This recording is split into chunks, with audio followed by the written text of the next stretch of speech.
Good morning students. हमारा topic चल रहा था डायमेंशंस ऑफ बिजनेस इन्वायरमेंट, जिसमें हमने क्या है सोशल, पॉलिटिकल, इकोनॉमिक इन्वायरमेंट या टेक्नोलॉजिकल या लीगली इन्वायरमेंट के बारे में स्टडी किया था। तो उसके बाद हमारा टॉपिक है न्यू इकोनॉमिक पॉलिसीज़ 1991 कि इसके क्या क्या फ़ीचर्स हैं। The features of new economic policy 1991। 3 major components और elements of new economic policies जो अडॉप्ट की थी 1991 में गवर्नमेंट ने, वो क्या थे? Liberalisation, privatisation, globalisation. अब सबसे पहले है लिबरलाइजेशन। लिबरलाइजेशन क्या था? लिबरलाइजेशन एक पॉलिसी थी जिसमें गवर्नमेंट ने क्या है प्राइवेट सेक्टर पे जो पहले बहुत सारी रेस्ट्रिक्शंस थी उनको हटा दिया था। ठीक है। Liberalisation refers to end of licence, quota and many more restrictions and control which were put on industries before 1991 कि 1991 से पहले जो भी क्या है कंपनीज पे रेस्ट्रिक्शंस थी उनको हटा दिया। Indian companies got liberalisation in the following way. Abolition of licence except in few कि कुछ ही ऐसे एरियाज बचे थे जिसपे क्या है लाइसेंस की मतलब कि लाइसेंसिंग सिस्टम को रखा था, बाकी सबसे क्या है लाइसेंसिंग सिस्टम को हटा दिया था। यानी कि प्राइवेट सेक्टर को भी उन एरियाज़ में या मतलब कि उन बिजनेस एंटरप्राइजेस को यूनिट्स को ओपन करने की परमिशन दी गई थी। नो रेस्ट्रिक्शन ऑन एक्सपेंशन और कॉन्ट्रैक्शन ऑफ बिजनेस एक्टिविटीज़ कि जब जो चाहे अपने बिजनेस को कितना भी लंबा एक्सपेंड कर सकता है या फिर चाहे तो कॉन्ट्रैक्शन मतलब कि उसको बंद कर सकता है। किसी भी तरीके की रेस्ट्रिक्शन नहीं रही थी। Reduction of tax rate and lifting of unnecessary control over the economy कि अब टैक्स रेट में भी क्या है कंट्रोल किया गया था और जो भी अननेसेसरी कंट्रोल्स थे इकोनॉमी में वो हटा दिए गए थे। Liberalisation in import and export, import और एक्सपोर्ट में भी राहत दी गई थी। Easy and simplifying the procedure to attract foreign capital in India कि जो फॉरेनर्स हैं वो इन्वेस्ट करें इंडिया में, इसलिए जो हमारा फॉरेन कैपिटल इन्वेस्टमेंट सिस्टम था उसको ईजी किया गया। Freedom in movement of goods and services, freedom in fixing the prices of goods and services कि अब क्या है जो प्राइवेट सेक्टर के लोग थे, प्रोड्यूसर्स थे, वो अपनी मर्जी से क्या है गुड्स और सर्विसेज के प्राइसेस को फिक्स कर सकते थे। आगे है privatisation. Privatisation refers to giving greater role to private sector and reducing the role of public sector कि प्राइवेट सेक्टर के रोल को बढ़ाना और पब्लिक सेक्टर के रोल को कम करना। To execute policy of privatisation government took the following steps. Disinvestment of public sector कि अब पब्लिक सेक्टर में इन्वेस्ट करना गवर्नमेंट ने कम कर दिया। Transfer of public sector enterprises to private sector कि जो पब्लिक सेक्टर की एंटरप्राइजेज थी उनको क्या है पब्लिक सेक्टर को ट्रांसफ़र कर दिया। Setting up of board of industrial and financial reconstruction क्या है एक बोर्ड बनाया गया जिसका क्या नाम था BIFR, board of industrial and financial reconstruction. ये किस लिए बनाया गया था कि पब्लिक सेक्टर की जो भी कंपनीज लॉस में चल रही थी उनको अब प्राइवेट सेक्टर के हाथों में दिया गया ताकि उनको लॉस की सिचुएशन से निकाल के ऊपर लेके आ सके।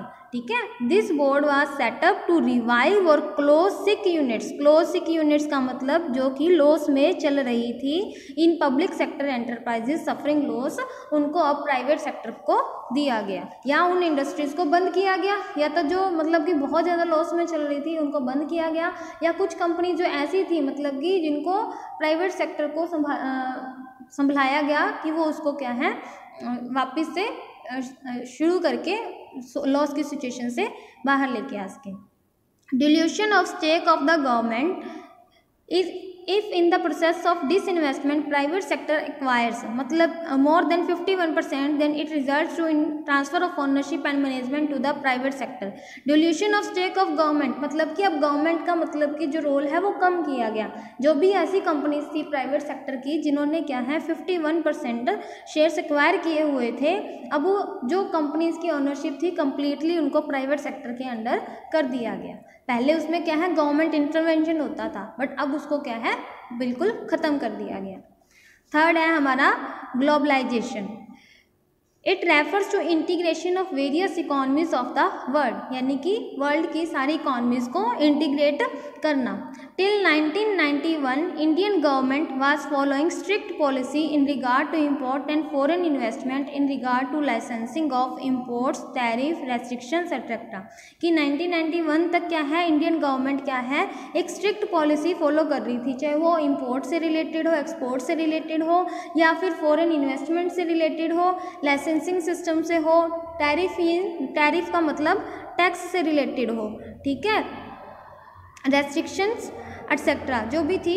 But after new policy government adopted policy of globalisation by taking following measures. But उसके बाद गवर्नमेंट ने क्या है, पॉलिसी ऑफ ग्लोबलाइजेशन को अडॉप्ट किया। इसमें क्या किया गया, इम्पोर्ट लिबरलाइजेशन, मतलब कि गवर्नमेंट ने इम्पोर्ट पे जो भी कैपिटल गुड्स क्या होती हैं, जिसको हम प्रोडक्शन गुड्स भी कह देते हैं, ठीक है, जैसे मशीन वगैरह हुई, ठीक है, इनके जो इम्पोर्ट्स पे जो भी रेस्ट्रिक्शंस थी उनको हटाया गया। फॉरेन एक्सचेंज रेगुलेशन एक्ट को किससे चेंज किया गया, फेरा से रिप्लेस किया गया, was replaced by foreign exchange management act, ठीक है, यानी कि इसको क्या है, फॉरेन एक्सचेंज मैनेजमेंट एक्ट और रेगुलेशन एक्ट से कन्वर्ट किया गया। रैशनलाइजेशन ऑफ टैरिफ स्ट्रक्चर, मतलब कि हमारा जो टैक्स स्ट्रक्चर जो पहले काफ़ी कॉम्प्लिकेटेड था उसको चेंज किया गया। अबॉलिशन ऑफ एक्सपोर्ट ड्यूटी, कि एक्सपोर्ट ड्यूटी को कम किया गया, हटाया गया। Reduction of import duty, export duty को हटा दिया गया और इम्पोर्ट ड्यूटी में कुछ रिडक्शन की गई। As a result of the globalisation physical boundaries and political boundaries remained no barriers, कि क्या है, हमारी फिजिकल बाउंड्रीज और पॉलिटिकल बाउंड्रीज में किसी भी तरीके की कोई बैरियर या बाधा नहीं रही for business enterprises. Whole world becomes a global village, सारा संसार क्या है, एक विलेज की तरह बन गया। Globalisation involves greater interaction and interdependence among the various nation of a global economy, ठीक है। इससे क्या है, मतलब कि सारी इकोनॉमीज क्या है, एक दूसरे से कनेक्ट हो सकी ग्लोबलाइजेशन के कारण। जो हमारा ये नेक्स्ट टॉपिक है ये हमारे सिलेबस से डिलीट हो चुका है, कट हो चुका है। Impact of changes in economic policy on the business और effects of liberalisation and globalisation, ये टॉपिक कट हो चुका है और हमारा चैप्टर है वो यहाँ पे कंप्लीट हो गया है। इसके बाद हम एक केस स्टडी डिस्कस करेंगे। देखो हम ये केस स्टडी डिस्कस करते हैं। Mamata rice food limited is a well known rice producing company, कि जो Mamata rice food limited company है वो क्या है, एक well known rice producing company है। The sales have been falling down from the beginning of the year, इसकी sale क्या है, स्टार्टिंग से ही कम होती जा रही है। The managing director M.R. Bhuvan is worried about this situation. With a view to find out the solution of this problem, he made a team to find out the reasons for downfall of sales। इसके लिए मतलब कि उसने क्या एक team तैयार की है कि वो क्या है, रीजंस ढूंढ सकें कि हमारी जो सेल है वो कैसे कम होती जा रही है। The team conducted the survey and gave following 4 reasons for the downfall of company sale. उन्होंने एक सर्वे किया और ये 4 रीज़न दिए, ठीक है। On account of increase in export duty made by the government, कि जो एक्सपोर्ट ड्यूटी क्या है वो इंक्रीज हो गई। The foreign demand has gone down, और फॉरेन डिमांड क्या है, एक्सपोर्ट ड्यूटी इंक्रीज होने की वजह से जो हमारी फॉरेन डिमांड थी वो कम हो गई। तो इसमें कौन सा फैक्टर मतलब कि डायमेंशन वो यूज़ कर रहे हैं। गवर्नमेंट की अगर किसी भी पॉलिसी में चेंज होता है इट मीन्स वो क्या है, जिससे हमारी इकॉनमी पे इफेक्ट पड़ता है, वो किस में आ जाएगा, इकोनॉमिकल इन्वायरमेंट, ठीक है। इसमें क्या आएगा, economical environment. Due to availability of other eatable substitute the taste of people is diverted from rice, कि अब क्या है, अदर ईटेबल सब्सटीट्यूट होने की वजह से लोगों का टेस्ट क्या है, राइस से डाइवर्ट हो गया, चेंज हो गया। तो इसमें क्या है, लोगों का टेस्ट चेंज हो रहा है। इसमें कौन सा फैक्टर आएगा, सोशल इन्वायरमेंट, ठीक है। Change in customs, trades, traditions, beliefs, तो ये सारे किसके पार्ट थे, सोशल इन्वायरमेंट के पार्ट थे।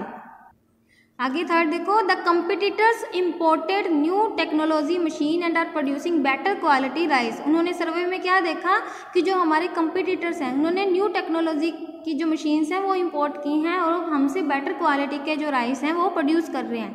तो इससे कौन सा फैक्टर इफेक्ट कर रहा है हमारे बिजनेस को, कंपोनेंट्स, टेक्नोलॉजिकल इन्वायरमेंट।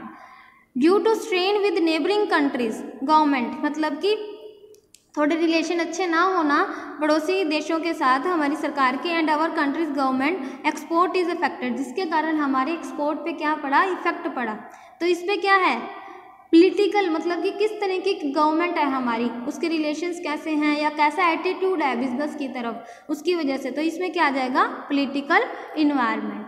तो इस तरीके की केस स्टडीज़ देखो आपको इस पूरे चैप्टर में मिलेंगी। इसमें बहुत सारी केस स्टडीज़ आपको दी हुई हैं, आप इनको रेगुलर रीड करो, क्योंकि आपके पेपर में आपको 80% से ज़्यादा केस स्टडीज़ मिलेंगी।